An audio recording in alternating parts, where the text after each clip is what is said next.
الحمدللہ وکفا وسلام علی عبادہ الذین اصطفیٰ اما بعد۔ اللہ تعالیٰ نے کتاب و سنت میں جن احکامات کو نازل فرمایا ہے یا پھر حضرت رسالت مآب صلی اللہ علیہ وسلم کے ذریعے سے، ہماری مراد سنت سے وہ اوامر و نواہی ہیں جو ہم تک پہنچے ہیں، یا پھر علماء امت نے جو اجتہاد کے ذریعے سے چیزیں ثابت کی ہیں، ان کو ماننا اور ان کو اہمیت دینا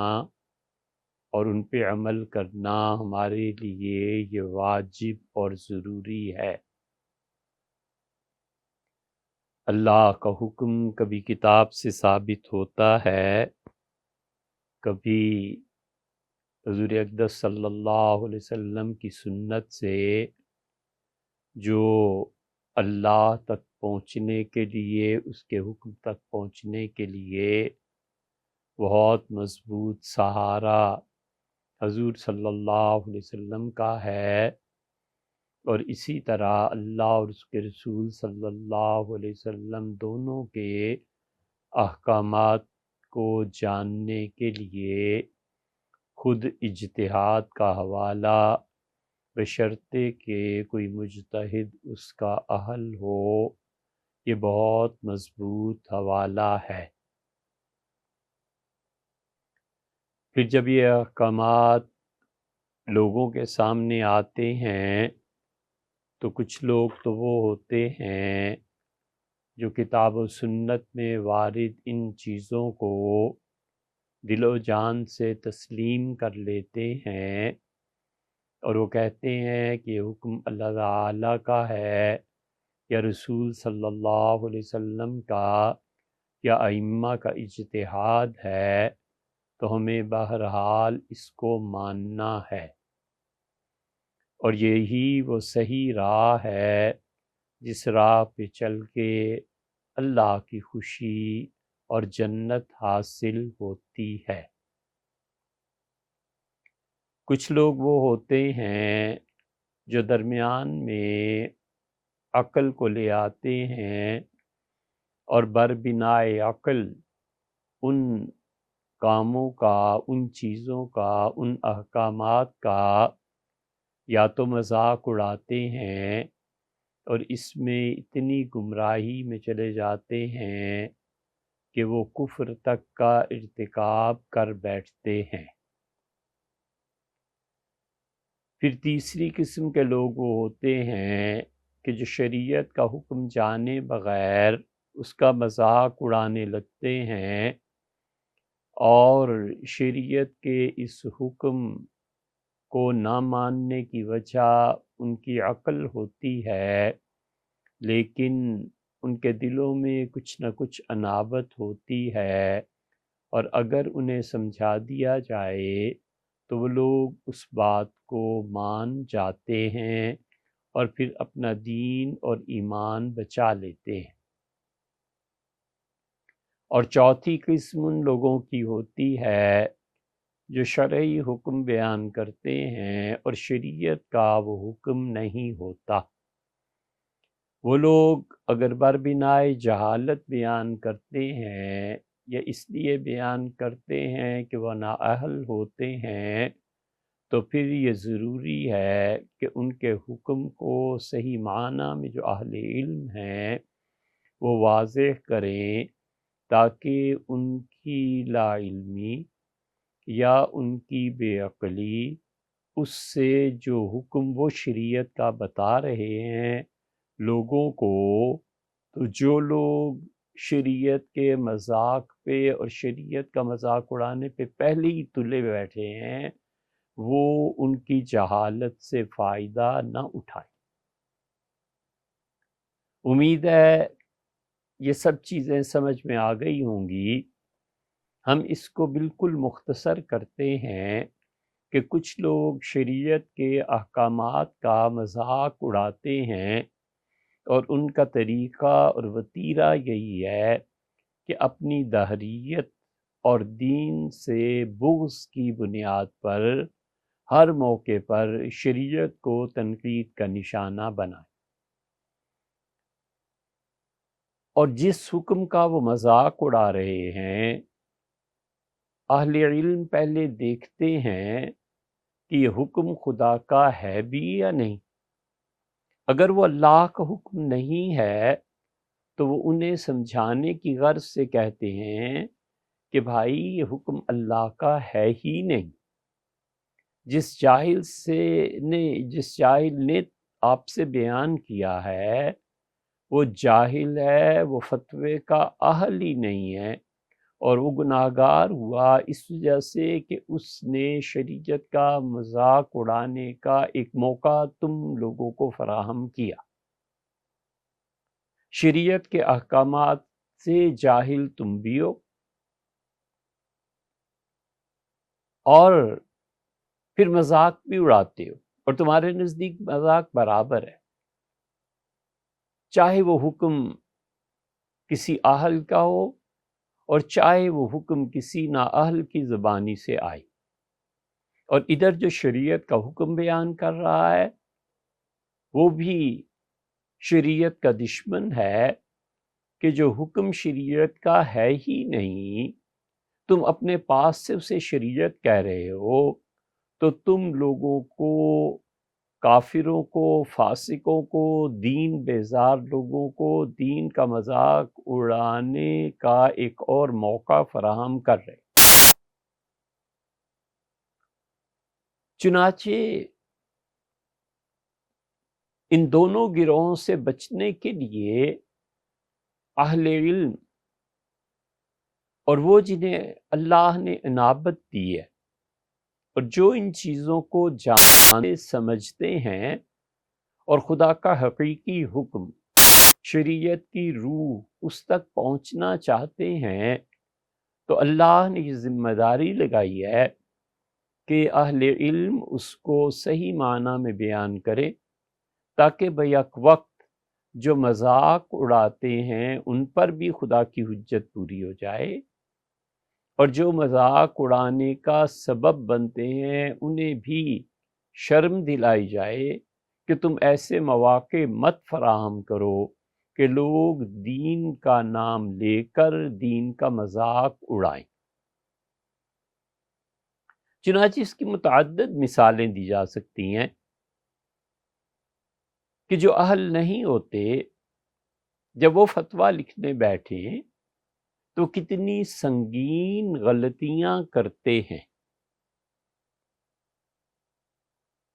اور شریعت ان کی حوصلہ شکنی کرتی ہے کہ ہمیشہ مسئلہ ان سے پوچھا جائے جو اہل علم ہیں، اور شریعت یہ سکھاتی ہے کہ ایسے نہیں ہو سکتا کہ تم غلط قسم کے مسائل بیان کرو اور جو اہل علم اور اللہ کے خوف اور ڈرنے والے لوگ ہیں وہ چپ ہوں، حیران ہوں،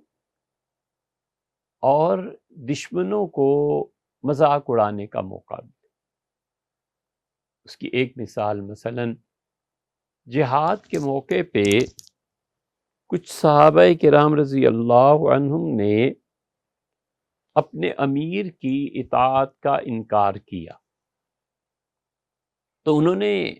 یہ فرمایا کہ اگر تم میں سے کسی نے میری بات نہ مانی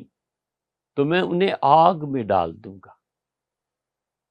جب یہ لوگ مدینہ منورہ واپس آئے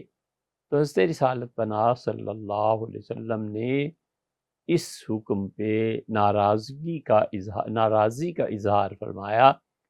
اور یہ ارشاد فرمایا کہ خدا کی قسم اگر تم اس شخص کے کہنے پہ جسے شریعت کے احکامات کا علم نہیں ہے آگ جلاتا اور اس میں کود جاتے تو تم قیامت تک اس آگ سے باہر نہ نکلتے۔ یہ اس لیے کہ جنہوں نے حکم بیان کیا تھا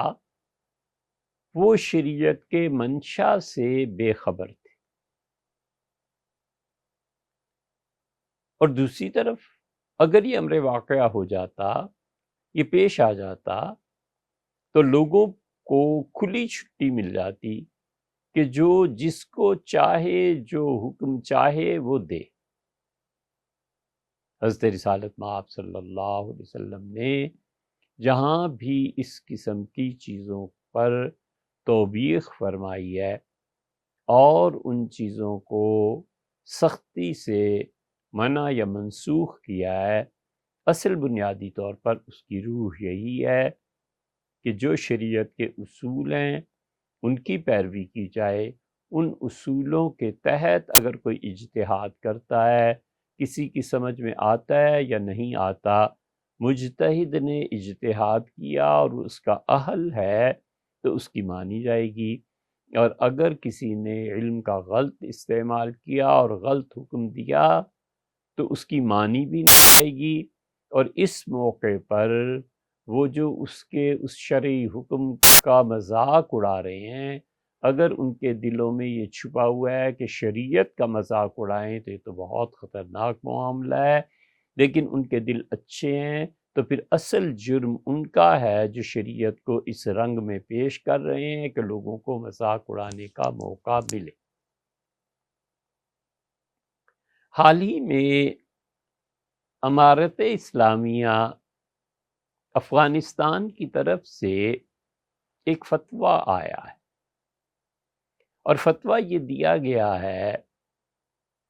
اور انہوں نے اپنے ملک کا قانون یہ بنایا ہے کہ اگر ہمسائے میں بے پردگی ہوتی ہے تو کھڑکیوں کو بند کیا جائے گا۔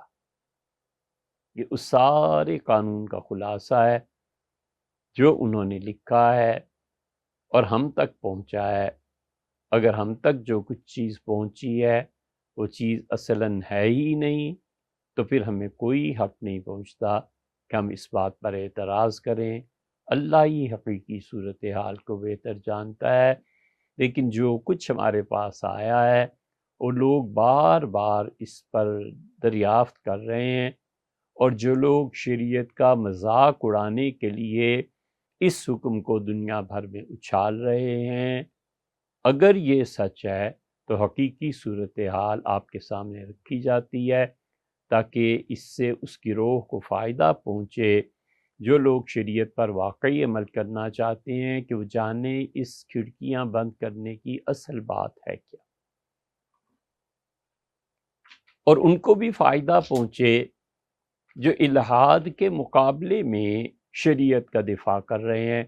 اللہ تعالیٰ ان کی مساعی کو قبول فرمائے۔ اس بیک گراؤنڈ کے ساتھ ایک چیز کا اور بھی اضافہ کر لیجئے کہ ان کا دعویٰ یہ ہے کہ افغانستان میں اس وقت شرعی حکومت قائم ہے اور وہاں جتنے بھی قوانین بنائے جا رہے ہیں یہ فقہ حنفی کے تحت ہیں۔ اگر وہ یہ کہیں کہ ہم اہل حدیث ہیں یا ہم مجتہد ہیں تو پھر تو کسی حد تک بات ہو سکتی ہے کہ ممکن ہے انہوں نے کسی حدیث سے استدلال کیا ہو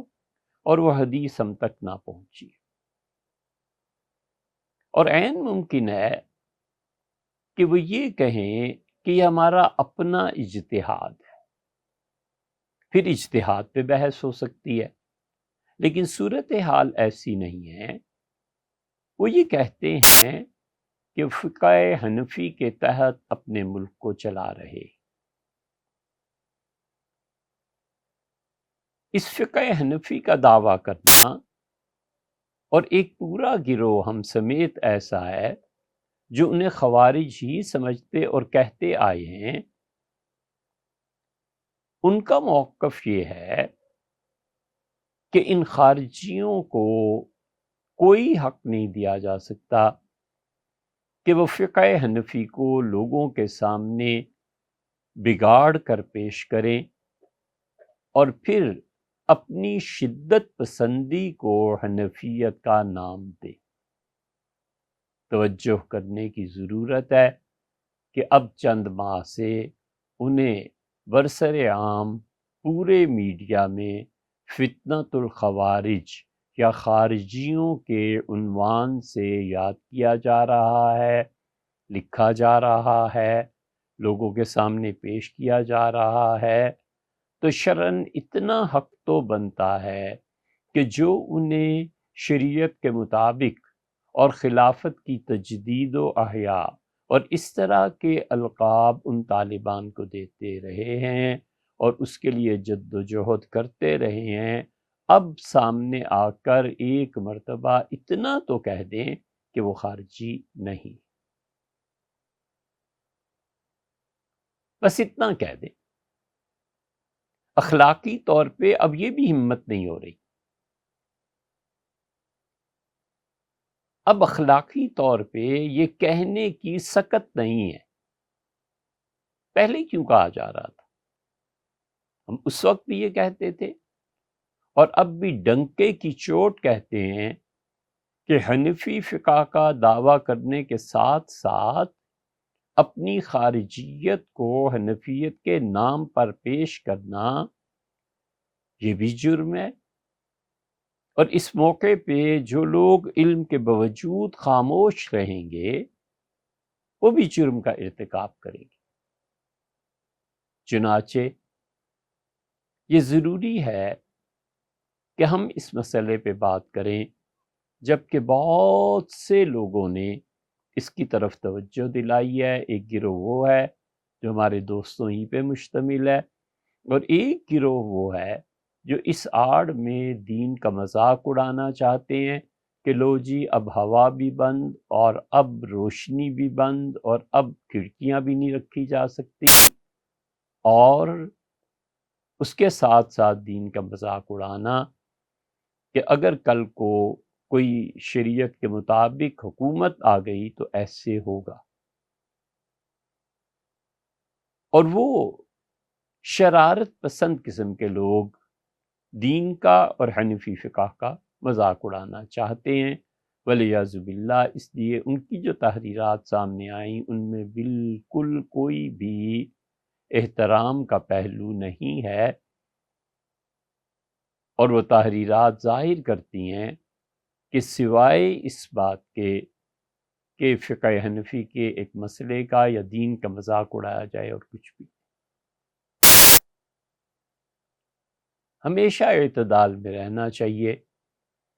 اور حقیقی صورتحال اور خاص طور پر جب علمی اختلاف ہو تو ہمیشہ ہم ایک بات کہتے رہے ہیں، اب بھی کہتے ہیں کہ جس شخص نے اختلاف کیا ہے ہم اس کی ذاتی زندگی میں نہ پڑیں۔ ہم سب فقیر ہیں، اللہ ہی کی ذات ہے جو غنی ہے، ہم سب جاہل ہیں، علم اللہ ہی کا ہے اور اللہ ہی کے لیے ثابت ہے اور اللہ ہی صاحب علم ہے۔ ہم کبھی بھی علمی مباحث میں ایک دوسرے کی ذات کو نقد اور الزامات کا نشانہ نہ بنائیں، اور دوسری چیز یہ ہے کہ ہم اپنے فریق کے مخالف کی نیت پر شک نہ کریں۔ اس کے بعد آ گئی تیسری بات۔ تیسری بات میں ہم اپنے سامعین و ناظرین کی توجہ حنفی فقہا نے قانون سازی کے جو اصول مرتب کیے ہیں ان میں سے ایک اصول، اور اس اصول کی بنا پر جتنے آگے کو فروع میں قوانین بنتے ہیں اس کی طرف توجہ دلانا چاہتے ہیں۔ ہمارے سامنے اس وقت دو کتابیں ہیں، ایک کتاب کا نام ہے الوجیز۔ یہ وجیز جو ہے فقہ حنفی کے جو کلیات ہیں ان کی تشریح کے طور پر لکھی گئی ہے، اور ایک بہت فاضل استاد تھے سعودیہ میں، وہ محمد بن سعود، امام محمد بن سعود ریاض میں اس نام کی جو یونیورسٹی ہے اس میں وہ ہیڈ آف ڈپارٹمنٹ تھے، اور انہوں نے حنفی فقہ کے قواعد کی بہت اچھی تشریح کی ہے اور متعدد مثالوں سے ثابت کیا ہے۔ اس کتاب کا نام ہے الوجیز۔ الوجیز میں انہوں نے ایک چیز لکھی ہے، اور قاعدہ کا مطلب اصول، پرنسپل، جو ایک بنیاد ہے۔ وہ کہتے ہیں کہ حنفی فقہا نے لکھا ہے کہ ما ابیح للضرورت یقدر بقدرہا، جو چیز جائز قرار دی جاتی ہے، جو چیز مباح قرار دی جاتی ہے، وہ اتنی ہی مقدار میں مباح ہوگی جتنی مقدار سے کام چلے جس میں ہماری ضرورت پوری ہو جائے۔ ایک چیز اصلاً حرام ہے، جائز نہیں ہے، اور انسان مصیبت اور مشکل میں پھنس گیا ہے، تو یہ آدمی اس حرام چیز کو اتنا ہی استعمال کر سکتا ہے جس سے اس کا ضرر، اس کا نقصان، اس کا اضطرار ختم ہو جائے، اس کے بعد اس کی اجازت نہیں۔ دوسری کتاب جو حنفی فقہ کی وہ کتاب ہے کہ جب ترکی اور اردن اور ان علاقوں میں سلطنت عثمانیہ کا دور تھا اور سلطنت قائم، خلافت، امارت اسلامیہ، امارت شرعیہ ان کے ہاں قائم تھی، تو ایک کتاب حنفی فقہ کی نہایت مستحکم، ٹھوس اور محکم کتاب لکھی گئی، اور وہ کہلاتا ہے مجلہ۔ عدلیہ کے احکامات وکلاء اور قانون دانوں کے لیے وہ قوانین شریعت کے مطابق عدالتوں میں جاری کرنے کے لیے مجلہ نام کی کتاب لکھی گئی، اور مجلہ نام کی کتاب انہوں نے اسی حنفی فقہ کے اس اصول کو اپنی مملکت میں رائج کرنے کے لیے، خلافت میں رائج کرنے کے لیے کہا کہ الضرورات تقدر بقدرہا، ضرورتوں کو ان کی اہمیت کے مطابق اتنا ہی جائز قرار دیا جائے گا۔ تو اس قاعدے میں کہتے ہیں کہ الضرورات تقدر بقدرہا، جو ضرورت کی چیزیں ہیں بس وہ اسی حد تک جائز رہیں گی جس حد سے ضرورت پوری ہوتی ہو۔ اگر کوئی آدمی اس سے بڑھ کر بات کرے گا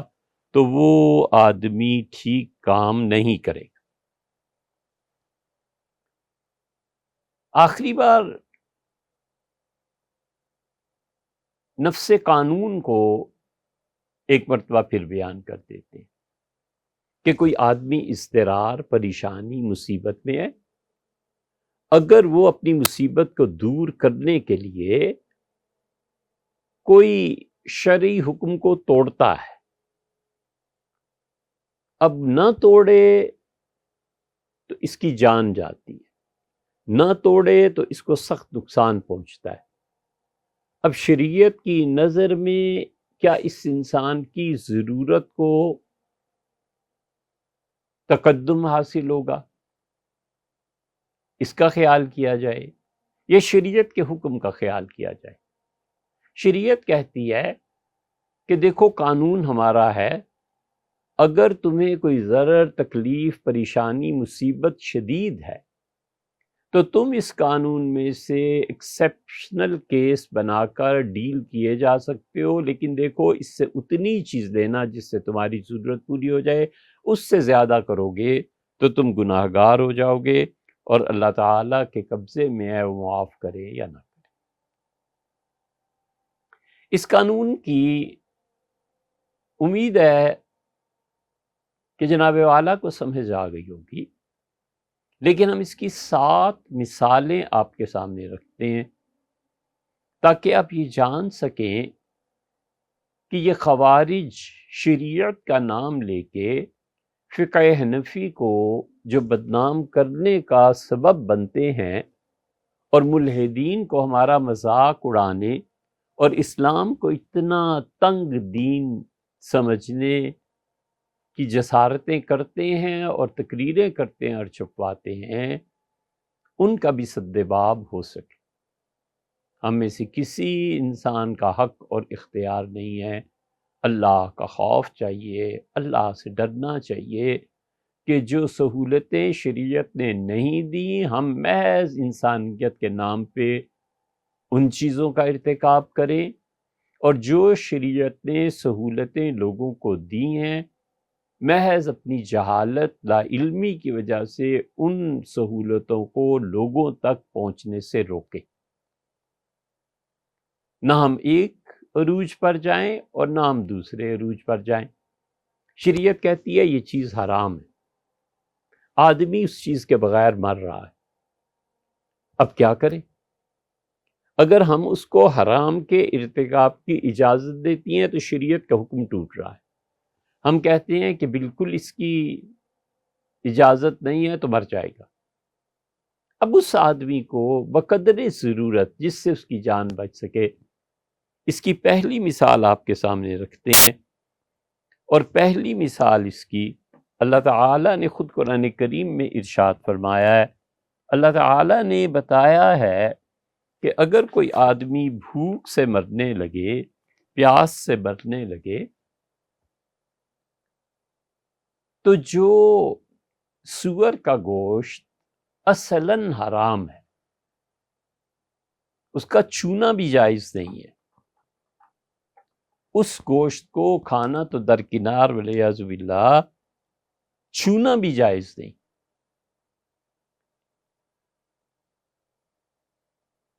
وہ پوری نجاست اور گندگی، لیکن دوسری طرف آدمی مر رہا ہے، یا ایک آدمی شدید پیاس میں مبتلا ہے اور وہ آدمی پیاس سے مر جائے گا، اور اس علاقے میں، اس جگہ پہ، جنگل میں یا کہیں بھی سوائے شراب کے اور کوئی چیز متعین اور کوئی چیز موجود نہیں ہے، تو شریعت کہتی ہے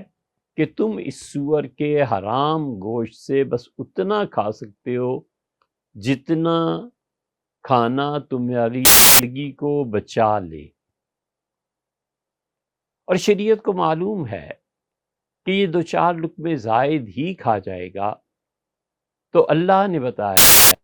اللہ نے فرمایا غیر باغ ولا عاد، نہ تو تم شریعت کی مخالفت میں خوش ہو کے وہ گوشت استعمال کرو کہ آج موقع ملا ہے، آج کدھر ہے شریعت، والعیاذ باللہ، اللہ کے قانون کی بغاوت بھی نہ کرو، حد سے زیادہ اسے کھاؤ بھی نہیں، اور خدا کے ساتھ جنگ کی ان چیزوں کی نیت بھی تمہاری نہیں ہے، تو تم چکھ سکتے ہو جس سے تمہاری جان بچے، وہ شراب ہو یا سور کا گوشت ہو، ان دونوں کے استعمال کی اجازت ہے، لیکن یاد رکھو اگر اس سے زیادہ تم پیٹ بھرنے پہ لگ جاؤ گے اور شراب سے لذت اور یہ سب چیزیں، اور تم حد سے زیادہ اس سے پینے لگ جاؤ گے، جس کم سے کم مقدار میں تمہاری جان بچ سکتی تھی اس سے بڑھو گے، تو اللہ تعالیٰ کی ناراضگی کا سامنا کرنا پڑے گا، اللہ کی ناراضی تم پر لازم آ جائے گی، اس لیے غیر باغ ولا عاد۔ اور پھر اللہ تعالیٰ کو معلوم کہ بندے اس حالت میں، اضطرار کی کیفیت میں کچھ نہ کچھ گڑبڑ یہ کر دے گا، تو اللہ نے فرمایا اگر 1-2-4 لقمے زیادہ ہو گئے تو ہم معاف کرنے والے، تم بے فکر رہو، لیکن اس کا مطلب یہ نہیں ہے کہ اس چھوٹ کا تم ناجائز فائدہ اٹھاؤ۔ اب آپ کے سامنے ایک مثال آ گئی، ہم اس کی دوسری مثال آپ کے سامنے رکھتے ہیں کہ نکاح مرد اور عورت کے لیے پاؤں کے ناخن سے لے کے سر کی چوٹی تک ایک دوسرے کا جسم جائز اور مباح قرار دیتی ہے شریعت اسلامی، اور شریعت کہتی ہے کہ ایک دوسرے کو سر سے پاؤں تک چھونا اور اس سے قاعدے کے مطابق فائدہ اٹھانا یہ بالکل درست ہے۔ اس لیے کہ نکاح کے جملوں نے ایک اور دوسرے کو دونوں کے لیے یہ جائز قرار دیا، اس کی اجازت بھی دی اور اسے مستحب بھی ٹھہرایا، بہتر عمل بھی قرار دیا تاکہ اللہ کی نافرمانی نہ ہو جائے۔ اسی لیے اللہ تعالیٰ نے قرآن میں فرمایا کہ تم خدا سے ڈرو، افضا بعضکم، تم اللہ کا نام لے کے ایک کو دوسرا اور دوسرے کو پہلا اپنے لیے جائز قرار دیا۔ اور اسی لیے اللہ نے فرمایا اتقوا اللہ الذی تساءلون بہ والارحام، ڈرو اللہ سے جس پروردگار کا نام لے کر تم رشتے کا سوال لے کے لڑکی والوں کے پاس جاتے ہو یا لڑکی والے لڑکے کے پاس آتے ہیں۔ ڈر خدا سے جس کا نام بیچ میں آ گیا ہے، اللہ کا احترام اور عزت۔ اب ان جملوں نے جو نکاح کے ہیں ایک دوسرے کے لیے انہیں جائز قرار دیا۔ اب ایک ڈاکٹر ہے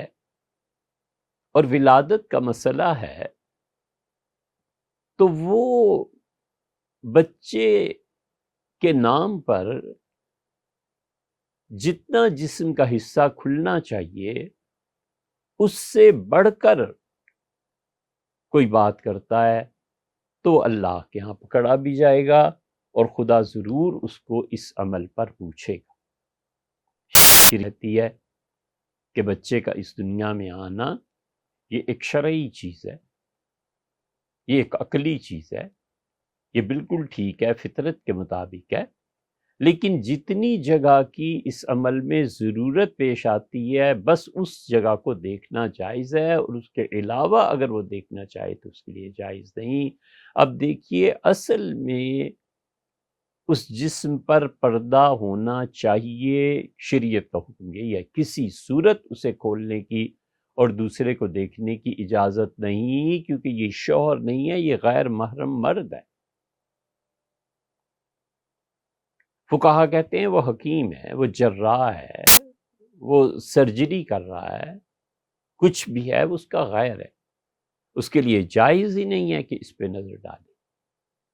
لیکن اس لیے اجازت دی جا رہی ہے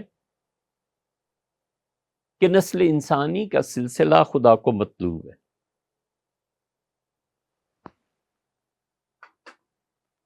اس لیے فقہا نے لکھا ہے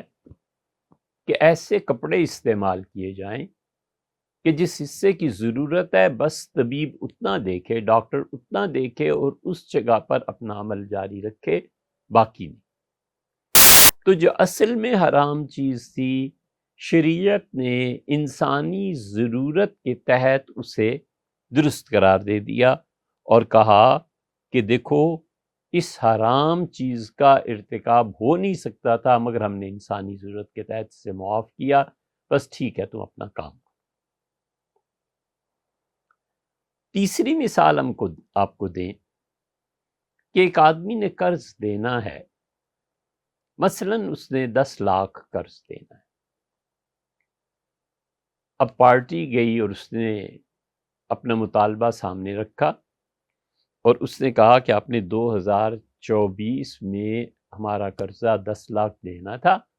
اور اب 2025 آ گیا، آپ قرضہ کیوں نہیں واپس کرتے حالانکہ آپ کے پاس پیسے موجود ہیں۔ اب دیکھتے جائیے کیا صورتیں بنتی ہیں۔ ایک آدمی وہ ہے جس کے پاس پیسے ہی نہیں ہے، وہ کہتا ہے مکان بیچو، وہ کہتا ہے میرے پاس کہاں سے مکان آیا، وہ کہتا ہے اپنے ایسٹس بیچو، وہ کہتا ہے وہ بھی کوئی نہیں، وہ کہتے ہیں بینک سے رقم، وہ کہتا ہے بینک کے اکاؤنٹ میں کچھ بھی نہیں پڑا ہوا، جا کے دیکھ لو۔ اللہ کہتا ہے فَنَظِرَةٌ إِلَىٰ مَيْسَرَةٍ، تو ایسے آدمی کو مہلت دینا تمہارے لیے ضروری ہے، حتیٰ کہ اللہ تعالیٰ اس کے لیے کوئی اسباب اور وسائل پیدا کر دے۔ ایک آدمی کہتا ہے کہ 10 لاکھ تو میں نے دینے ہیں لیکن ہے نہیں اور جھوٹ بولتا ہے۔ انہوں نے کہا تمہارے پاس بہت مال ہے، ہم سب جانتے ہیں، مثلا یہ تمہارے بینک کی سٹیٹمنٹ ہے، مثلا اتنا پیسہ ہے، فلاں جگہ آپ کا بزنس ہے، آپ کی پارٹنرشپ ہے، یہ وہ جو بھی کہنا چاہے، یہ ہمارا پیسہ قرض تھا، اسے لوٹا دیجئے۔ تو اب اس کے لیے ضروری ہے کہ وہ قرض کو واپس کرے، نہیں کر رہا تو یہ جنہوں نے پیسہ دیا تھا ان کا یہ حق بنتا ہے کہ یہ کورٹ میں چلے جائیں اور اپنی اپلیکیشن میں لکھیں کہ سر اس نے 2024 میں 10 لاکھ روپے اس وعدے کے ساتھ دیے تھے، 2025 آ گیا اور پیسہ اس کے پاس ہے، لیکن اس کے باوجود یہ پیسہ ہمیں نہیں لوٹا رہا۔ تو شریعت کہتی ہے کہ عدالت کو یہ حق حاصل ہے کہ اس آدمی کی ساری ٹرانزیکشنز پر پابندی لگا دے کہ اچھا اس کا اکاؤنٹ الفلاح بینک میں ہے، اس پہ بھی پابندی لگا دو، اس کا یو بی ایل میں ہے، اس پہ بھی پابندی لگاؤ، عسکری بینک میں بھی اس کے پیسے پڑے ہوئے ہیں، ادھر بھی پابندی لگاؤ، میزان میں پڑے ہوئے ہیں، یہاں بھی پابندی لگا دو،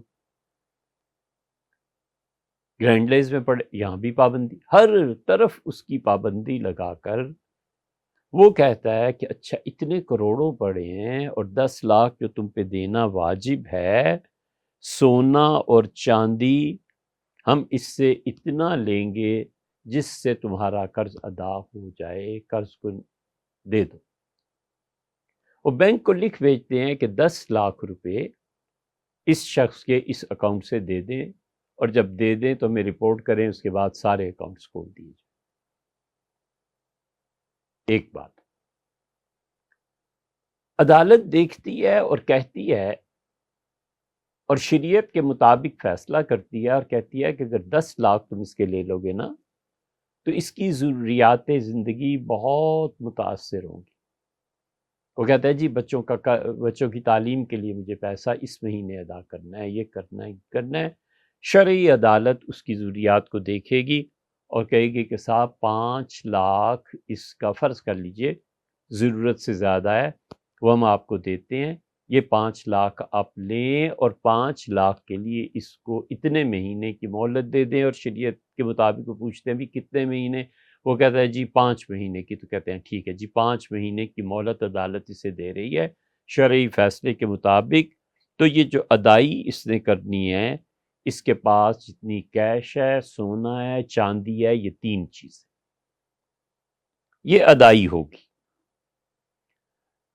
وہ اٹھ کھڑا ہوتا ہے اور وہ کہتا ہے صاحب اس سے ہمارے 10 لاکھ دینے ہیں نا، اور اس کے پاس تینوں چیزوں میں سے کچھ نہیں، یا چاندی، نہ سونا، نہ کیش۔ اس کے گھر میں جو 10 فریج پڑے ہیں یہ بکوا دیں، اتنے اچھے اچھے قالین پڑے ہیں ان کی نیلامی کرا دیں،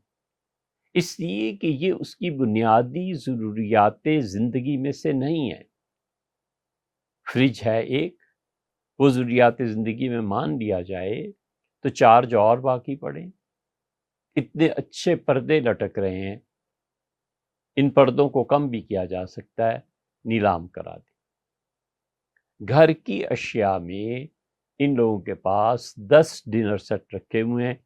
جس کی کوئی انہیں ضرورت نہیں، ایک ڈنر سیٹ بھی ان کا کافی ہوگا، 9 باقی، اس کی نیلامی کرائیں اور میرے پیسے دیں۔ یہ آدمی ٹھیک کہتا ہے، شریعت اس کے حق کو مانتی ہے اور کہتی ہے کہ تم ٹھیک کر رہے ہو، اس لیے کہ پیسے کی تمہیں ضرورت ہے یا نہیں ہے، لیکن تم اپنا 10 لاکھ روپیہ واپس کرنے کا حق رکھتے ہو۔ اس آدمی کی ان چیزوں کو ہم بیچ رہے ہیں، نیلام کر رہے ہیں، کم کر رہے ہیں، اصلاً تمہارے لیے جائز ہی نہیں تھا کہ اس کی چیزوں پر قبضہ کرتے، لیکن تمہارا قرض اس حرام کام کو تمہارے لیے جائز قرار دے رہا ہے، وگرنہ 9 ڈنر سیٹ تم کیسے لے سکتے ہو؟ وہ حرام تھے، کیوں نیلام کر کے حلال کیے؟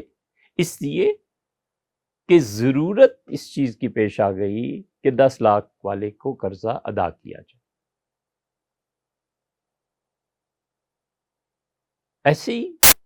تیسرے نمبر پہ آ جاتی ہے اس کی جائیداد۔ شریعت کہتی ہے اچھا 10 کروڑ کا قرضہ ہے، اس آدمی نے واپس نہیں کیا، ایک مکان ہے نا اس کا جس میں یہ رہ رہا ہے، اسے تو شریعت کے مطابق نیلام کسی صورت نہیں کیا جائے گا، وہ کہتے ہیں جناب اس کے تو 2 مکان یہ اگلی گلی میں بھی ہیں، وہ کہتے ہیں روکو اس کو اور 2 مکانات کا نیلام کرو، یہ تیسرے نمبر پہ ہے۔ پہلے 3 چیزیں شریعت کا ایک قانون ہے، سونا چاندی کیش۔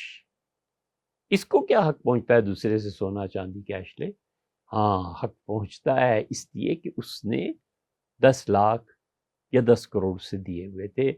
تو جو چیز ناجائز تھی اس کے سونے چاندی نقد کیش سامان اور تیسرے نمبر پہ جائیداد اس پہ قبضہ کرنا، شریعت نے اسے جائز قرار دے دیا کہ بس اتنے ہی لینا جتنا 10 کروڑ روپیہ تمہارا پورا ہو جائے۔ اگر ایک مکان سے ساری رقم پوری ہو جاتی ہے تو تمہیں کیا حق پہنچتا ہے کہ اس کے 5 مکانات اور ہیں تو اس میں بھی دخل دو، نہ بس ایک کافی ہو۔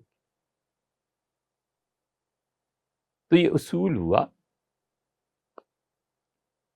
کہ ضرورت کے مطابق حرام چیز کو مباح کرنا، جتنی ضرورت ہے اس ضرورت کے مطابق جسم دیکھنا، جتنی ضرورت ہے اس کے مطابق نیلام کا ہونا، جتنی ضرورت ہے اس ضرورت کے تحت جان بچانے کو کھانا یا شراب کا پینا۔ 3 مثالیں ہو گئی۔ چونکہ معاملہ بڑا ہے اور قانونی ہے اور ملکی سطح کا ہے، اور دوسری طرف حنفی فقہ اور شریعت کی عزت بچانے اور شریعت کے حکم سے آگاہی کا ہے، اس لیے ہم 2 مثالیں آپ کے سامنے اور بھی رکھتے ہیں یا زیادہ مثالیں رکھتے ہیں۔ ایک عام سی مثال آپ دیکھیں، ماں اپنے بچے کو دودھ پلاتی ہے اور وہ امید سے ہو جاتی ہے، اور یہ بہت جگہ ہوتا ہے، بہت سے لوگ مسائل بھی پوچھتے ہیں کہ ایک طرف اس کی ذمہ داری ہے اپنے بچے کو دودھ پلائے۔ اللہ نے فرمایا کہ یرضعن، وہ اپنے بچوں کو دودھ پلاتی ہیں، اور کتنی مدت تک؟ پھر آگے چل کے فرمایا حولین کاملین، مکمل 2 سال تک۔ اس دوران وہ امید سے ہو جائے اور اس کے امید سے ہو جانے کی وجہ سے بچے کے دودھ میں فرق پڑ گیا، اب کیا کریں؟ ایک طرف امید ہے، دوسری طرف اس کا بچہ ہے۔ شریعت حکم دیتی ہے کہ اس کے شوہر کو چاہیے کہ ایک الگ سے وقت مقرر کرے جو اس بچے کو دودھ پلائے، اور شوہر اس کا خرچہ دے۔ یہ نہیں ہو سکتا کہ ایک ہی وقت میں اس کی بیوی بھی رہے اور دوسرا بچہ اور جو پہلا بچہ ہے جو دودھ پی رہا ہے اس کا دودھ بھی متاثر ہو۔ اس کو چاہیے تھا کہ وہ احتیاط کرتا نہیں کی، لہٰذا وہ دوسری عورت کو لیا جو بچے کو دودھ پلا۔ اسی لیے پرانی قدیم تہذیبوں میں بچے کو دودھ پلانے کے لیے جو ماں ہوتی تھیں وہ الگ ہوتی تھیں اور بچے کی اصل ماں الگ ہوتی تھی۔ اس قسم کی صورتحال اب شوہر جا کے کہہ دیتا ہے عدالت میں کہ میرے پاس تو اتنے پیسے نہیں ہیں کہ میں ایک اور عورت دودھ پلانے کے لیے انا یا دایا کو رکھ سکوں۔ اب شریعت کے سامنے 2 چیزیں آ گئی، ایک طرف وہ دودھ پیتا بچہ اور ایک طرف وہ امید۔ اگر بچے کا خیال کرتے ہیں دودھ میں کمی ہو جائے گی، کمزور رہ جائے گا، یہ الگ بات ہے اور بڑی لمبی بحث ہے۔ شریعت بچوں کی غذا کو ان کے لیے واجب اور ضروری قرار دیتی ہے، اور باپ کو یا اسٹیٹ کو اس کا حق سمجھتی ہے کہ بچے کا حق ہے اسٹیٹ پہ، اور اگر اسٹیٹ اس کے کھانے پینے کا بندوبست نہیں کرے گی تو گناہ گار ہوگی۔ اسی لیے آپ کو متعدد مثالیں خلافت راشدہ میں ملیں گی۔ سیدنا عمر رضی اللہ عنہ عبد الرحمن ابن عوف رضی اللہ عنہ سے کہا کہ آؤ مدینہ منورہ میں چلیں، رات کو گھومتے ہیں، دیکھتے ہیں رعایا کی سال میں، اور بچہ رو رہا ہے شدید، اور اس جھونپڑی میں پہنچے اور بچے کو دیکھا۔ خلاصہ یہ کہ امیر المومنین رضی اللہ عنہ نے کہا اس عورت کو کہ تم اپنی جان کی دشمن ہو، اپنے بچے کو دودھ کیوں نہیں پلاتی؟ اس کا دودھ کہاں سے لاؤں پلانے کے لیے؟ اور جب بات ہوئی تو اس نے کہا امیر المومنین سے جا کے کہو، عمر سے کہو کہ یہ حالت ہے۔ تو سیدنا عمر رضی اللہ عنہ گئے، اور عبد الرحمن ابن عوف رضی اللہ عنہ کہتے تھے کہ میں نے سامان لادا گیا، یہاں آ کے جھونپڑی کے پاس اتارنا تھا، تو سیدنا عمر رضی اللہ عنہ نے خود سامان اونٹ پر لادا اور اپنے نوکر سے مدد دی، مجھے روک دیا اور فرمایا کہ وہ جو عورت نے کہا ہے نا،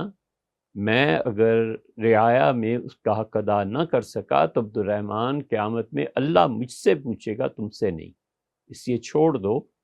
یہ سامان مجھے رکھنے دو، یہ میرا کام۔ اور لے کر گئے، اور پھر ہنڈیا وغیرہ جو بھی چیز تھی پکائی۔ ان کے باقی لوگ کہتے تھے کہ امیر المومنین رضی اللہ عنہ نے آگ جلائی، اور آگ کا دھواں ان کی داڑھی کو رنگ رہا تھا جیسے دھوئیں سے ہو جاتا ہے، اور پھر انہوں نے دلیا وغیرہ پکا کے نیچے اتارا، اور سیدنا عمر رضی اللہ عنہ نے بچوں کو دیا، اور اس کی ماں نے، بچوں کی ماں نے، اور بچے خوشی خوشی کھانے لگے۔ سیدنا عمر رضی اللہ عنہ بہت خوش ہوئے اور مدینہ منورہ واپس آئے، اور اگلے دن فرمایا فجر کے بعد کہ عمر کی غفلت سے اللہ ہی جانتا ہے کہ کتنے بچے ہوں گے جو بھوکے رہ گئے اور کتنے ہوں گے جو مر گئے، خدا مجھے معاف کرے، آئندہ سے جو بھی بچہ ہمارے ہاں خلافت میں پیدا ہوگا وہ آ کے اپنا نام لکھوائے گا، اور ہم بچوں کے لیے اتنا اور اتنا وظیفہ جاری کر رہے ہیں، ہر ایک بچے کو سرکار کھانا دے۔ اس لیے جن بچوں کی غذائی ضروریات پوری نہیں ہوتی اور حکمران اس کی طرف توجہ نہیں کرتے، کریں اور پھر کم رہ جائے کوئی معاشی ضروریات تو ایک الگ بات ہے، کرتے ہی نہیں ہیں تو اللہ کی لعنت ایسے حکمرانوں پر پڑتی۔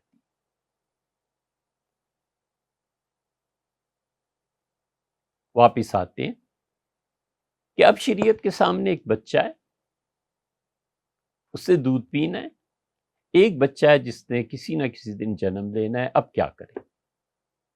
اور باپ کے پاس اتنے پیسے ہیں نہیں، اسٹیٹ بھی نہیں دیتی، کریں کیا؟ شریعت کہتی ہے کہ یہ ایک طرف باقاعدہ زندگی ہے، جان ہے، اس جان اور زندگی کو بچانا اصل ہے، دوسری طرف ابھی جان نہیں ہے، زندگی نہیں ہے، 4 ماہ 10 دن تک وہ کہتے ہیں اس میں جان نہیں آئے گی، تو 4 ماہ 10 دن تک ماں کو حق حاصل ہے، اس کے شوہر کو لڑکی کے حق حاصل ہے کہ یہ لوگ لیڈی ڈاکٹر سے رجوع کر کے وہ جو بھی چیز ہے، خون ہے، لوتھڑا، یہ جو بھی چیز ہے آپ بہتر جانتے ہیں، اسے ختم کرا دیں اور اس بچے کے دودھ کو بچائیں۔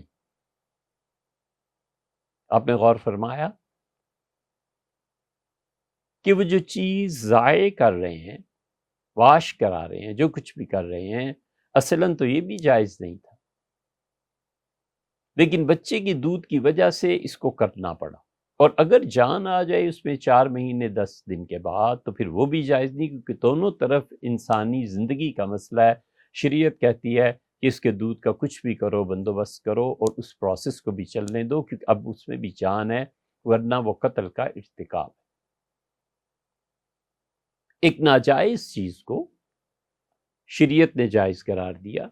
تاکہ پہلے بچے کی زندگی اور جو اس کی نرشمنٹ اور جو اس کو ملنا چاہیے وہ ساری چیزیں اس کو مل سکے۔ ایک اور چیز آپ غور فرمائیں، کیونکہ مسئلہ بڑے پیمانے کا ہے اس لیے ہم اس کی متعدد مثالیں آپ کے سامنے رکھ رہے ہیں۔ ایک آدمی شہید ہو جاتا ہے، دوسری طرف خون کو اللہ تعالیٰ ناپاک قرار دیتے ہیں، شہید کا خون شریعت خود پاک قرار دیتی ہے۔ اب ایک آدمی اس ناپاک خون میں ہاتھ رنگتا ہے، کسی نے حملہ کیا، کسی نے مار دیا کسی کو، شرعاً جو شہید کہلاتا ہے ساری شرائط اس پہ پوری ہوتی ہیں، تو کیا اس کو اٹھانے والے فوجی، پولیس والے، کوئی بھی، ان کے لیے یہ جائز ہوگا کہ وہ اس شہید کے خون میں جان بوجھ کے اپنا ہاتھ ڈال دیں؟ کیونکہ خون تو ناجائز ہے، خون تو حرام ہے، خون تو ناپاک ہے، شریعت اس کی اجازت نہیں دیتی۔ شریعت کہتی ہے کہ شہید کا خون اس کے اپنے حق میں پاک ہے۔ یہ جو باہر سے لوگ آ رہے ہیں، مثلا بازو پہ خون تھا، سینے پہ خون تھا، اس طرح تھا، اسے اٹھا رہے ہیں، تو اب جب یہ خون ان کے ہاتھوں سے لگے گا تو یہ ناپاک ہے، کیونکہ یہ شہید نہیں ہے، یہ اس کا غیر ہے، اس کے علاوہ اس کے دوستوں کے ہاتھ ہیں، وہ ناپاک خون میں لگ رہے ہیں، کیونکہ ان کے لیے ناپاک ہے، اگرچہ شہید کے لیے اپنے طور پر پاک، حتیٰ کہ اسے اس خون سمیت دفن کیا جائے۔ بہت سے فقہاء اور مجتہدین ائمہ رحمہم اللہ اس کی بھی اجازت دیتے ہیں۔ تو وہ خون جو ناپاک ہے اسے باہر کا آدمی نہیں ہاتھ لگا سکتا، بیوی نہیں چھو سکتی اس خون کو کہ ناپاک میں ہاتھ نہیں ڈالنا۔ البتہ وہ شہید جو ہے، شریعت کہتی ہے بالکل ناپاک چیز کو ہم جو شہید کے حق میں پاک قرار دے رہے ہیں، اس کی وجہ یہ ہے کہ اس نے اتنی بڑی قربانی دی ہے، اس نے اللہ کی راہ میں اپنا خون بہایا ہے، اس نے اللہ کے ساتھ کیے ہوئے وعدے کو پورا کیا ہے۔ تو جو بالکل ناپاک چیز تھی، وہی مثال سور، شراب وغیرہ وغیرہ، یہاں پہنچ کے خون پہ مسئلہ آ گیا تو شریعت کہتی ہے تمہارے لیے پاک نہیں ہے، پاک اس کے حق میں ہے، لیکن اس بچے کو اٹھانا، خون کا لگ جانا، کیونکہ اس کے بغیر چارہ کار ہی نہیں۔ ایک اور مثال اس کی دیں آخری، تاکہ ہم اصل مسئلے تک پہنچیں۔ یہ چھٹی مثال ہم دے رہے ہیں کہ عورت کو چھونے کے لیے چاہے وہ بغیر خواہش کے ہو اور چاہے وہ جنسی خواہشات کے ساتھ ہو، اس کے جائز اور ناجائز ہونے کی اقسام۔ جو رشتے اللہ نے حرام قرار دیے ہیں وہاں تو سوال ہی پیدا نہیں ہوتا، اور جو رشتے خدا نے جائز قرار دیے ہیں، نکاح، وہاں بالکل آزادی ہے۔ اور اجنبی عورت بھی اس کے لیے حرام ہے۔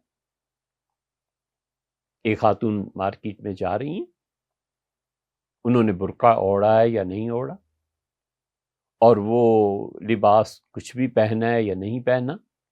کسی شخص کو یہ حق حاصل نہیں کہ جا کے اسے چھوئے، اس کے لیے حرام ہے، بالکل جائز نہیں۔ شریعت نے کوئی گنجائش رکھی ہی نہیں اس معاملے میں۔ وہی عورت سلپ کر گئی، ٹانگ ٹوٹ گئی، اللہ تعالیٰ حفاظت فرمائے،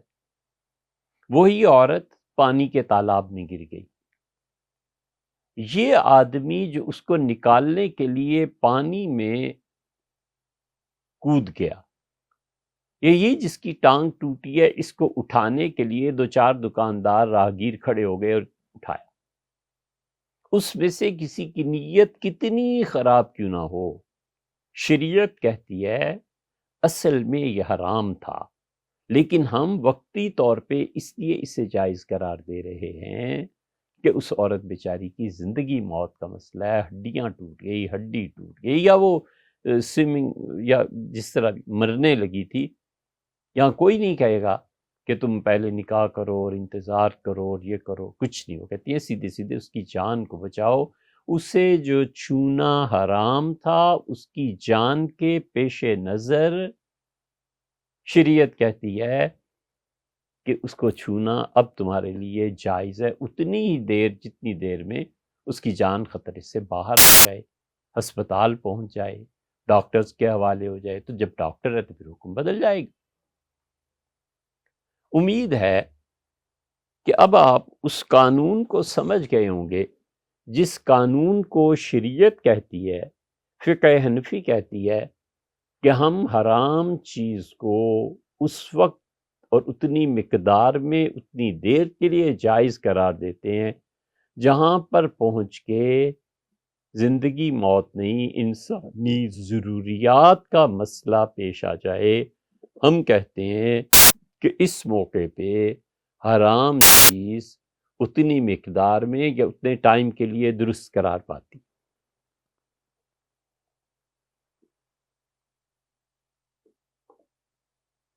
اب ہمارے سامنے دو مسئلے آ گئے۔